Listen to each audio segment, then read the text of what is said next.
This presentation seeks to critically analyse and synthesise theories of child development, as well as explore the implications of diversity on a child's physical, intellectual and social growth.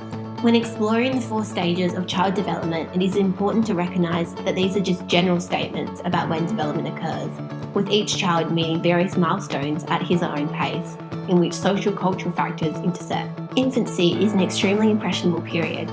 During this period, basic human characteristics are formed and include such things as non-verbal communication, language expression, emotional bonds with other people, and physical exploration of the environment.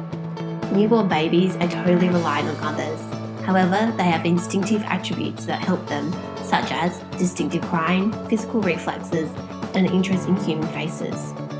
Very quickly, babies learn to smile and later laugh, which helps to build emotional relationships with caregivers. In this environment, a sense of safety nurtures learning. Their intellectual curiosity facilitates an energy to use physical skills such as climbing and crawling to obtain other objects they want. The impulse to learn results in rapid skill development and independence. Attentive and thorough early care helps to facilitate further learning prospects in early childhood. Early childhood is a period of incredible imagination, creativity and play. Cognitive processing speeds surge, which allows advances in reasoning, problem solving and language development. Physically, fine and gross motor skills increase rapidly, leading to creative drawing, writing and energetic activity, including running, jumping and climbing. Social development advances as they learn to recognise their own emotions and those of others.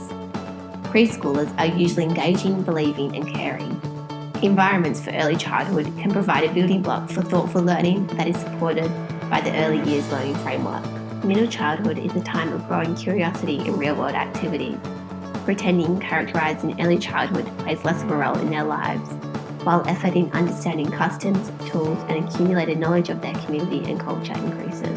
For example, they learn and apply rules in games and sports, care for siblings, engage with technology and learn to read and write.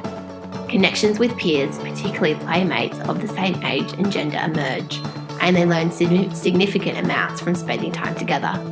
Children also begin to compare their accomplishments with others. In primary school, standards of play and classroom conduct become significant, where children internalise many warnings about what is unsafe and develop an understanding of what is expected of them. Physical growth carries on with spurts of fast growth in height and weight. Basic motor skills are steady during middle childhood, and proficiency in athletic skills is often gained during this period. Adolescence is the transition of childhood to adulthood. The physical onset of puberty arises. Increased estrogen levels in females cause the development of breasts, hips and menstrual periods. Testosterone levels in males begin to initiate facial hair, voice deepening and the initial ejaculation of sperm. Cognitive processes continue as progressive problem solving and advanced intellectual processing begins to reach a peak. A need for independence and experimentation is common throughout adolescence, as teenagers seek to gain a sense of self. Social development often involves attention to intimate relationships with others as they form their sexual preferences. Through the exploration of child development, it is important to appreciate that within isolation, each theory presents some critical limitations. However, collectively, they can help to add to our understanding of how children think, behave, learn and grow over time. Cognitive development theories recognise how mental processes gradually shift over time with biological maturation and environmental influences. Jean Piaget, a Swiss psychologist, explored how children actively help to facilitate their own development and understanding as they try to make sense of their environment and pursue new experiences, and resolve discrepancies between what they once thought and new information. Through these reflections, a child's cognitive abilities become increasingly more advanced. The psychosocial theory explores how social interactions uniquely contribute to one's personality development. Erikson, a psychosocial theorist, developed 8 stages that an individual progresses throughout their life. Throughout each stage, a person experiences a psychosocial crisis, which can have a favourable or unfavourable impact on their personality. The resolution of the developmental crisis is determined by the support each individual receives by their social environment. For example, the first conflict in infancy is trust versus mistrust. Babies who have parents who care and provide for them develop trust, while those who have been mistreated experience mistrust. Erikson believed that someone's personality was either positively or negatively affected if they completed or failed to complete each stage respectively. A limitation to psychosocial theories is that it is difficult to confirm an individual's internal conflicts, considering many are recognised by unconscious thoughts. The biological theory of childhood development explores that a child's mental abilities, motor functions, temperament, and physical characteristics are determined by their biological makeup. For example, Arnold Giselle highlights that a child crawls when they are physiologically ready, and puberty is a result of biological growth and maturation. A weakness of many earlier biological perspectives is that they largely overlook how genes can be influenced by environmental experiences. Social cultural theories explore how culture is passed down to the next generation through language and social engagement. A child's interaction with their social cultural environment influences their behaviour and way of thinking. A child's biological traits do, however, affect how they interact with their environment, and this can influence the types of experiences they may have. The implications of diversity, with specific reference to genetic, environmental, and social cultural variations, play a significant role in a child's physical, cognitive, and social growth. Collectively, these variances have implications for teaching. Physical activity and good nutrition is a core foundation for a child's health and well-being. A healthy lifestyle reduces the risk of disease and sets the foundation for a healthy body weight, strong immunity, and positive mental and functional growth. When looking at various population groups in Australia, Aboriginal and Torres Strait Islanders had the poorest health, with the highest rate of disease and early fatality.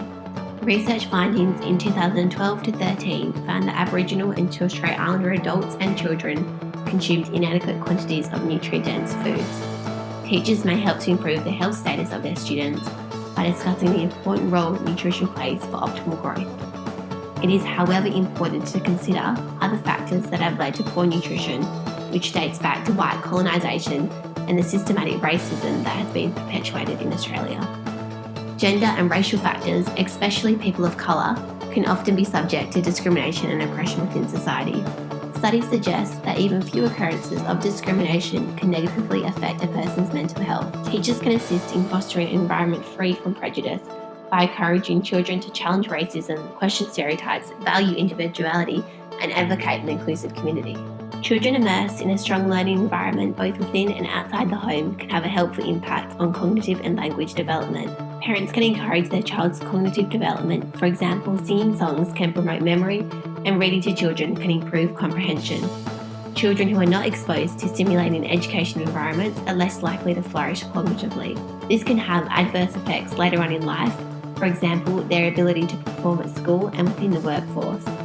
In Western society, families from diverse cultural groups often heavily promote the importance of a good education, with many seeing academic achievements as a reflection of success and financial wealth. Chinese families often place high expectations on children to perform academically. These expectations, along with an outstanding work ethic rather than academic advantage, contributes to a higher academic performance compared to their non-Asian classmates. When looking at language development, children growing up in a bilingual or non-English speaking home environment who commence school with lower English proficiency can face academic and social challenges. It is important that non-English speaking families or those who have English as an additional language expose children to the English language environment through educational and daycare settings to help aid English proficiency prior to entering school.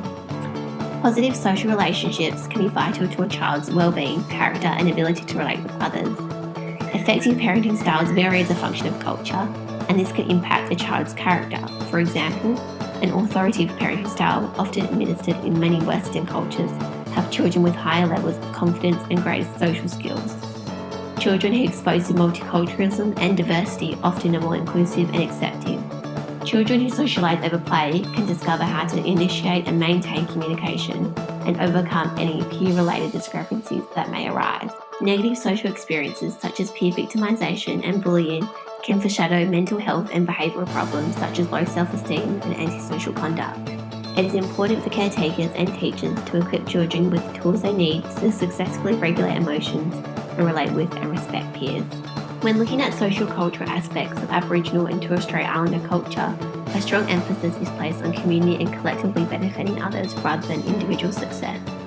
To accommodate practices and values of culture in the classroom, teachers with Aboriginal students can encourage community spirit through collaborative group work. It is important for caretakers and teachers to adapt to the needs of diverse children and understand how diversity can affect learning.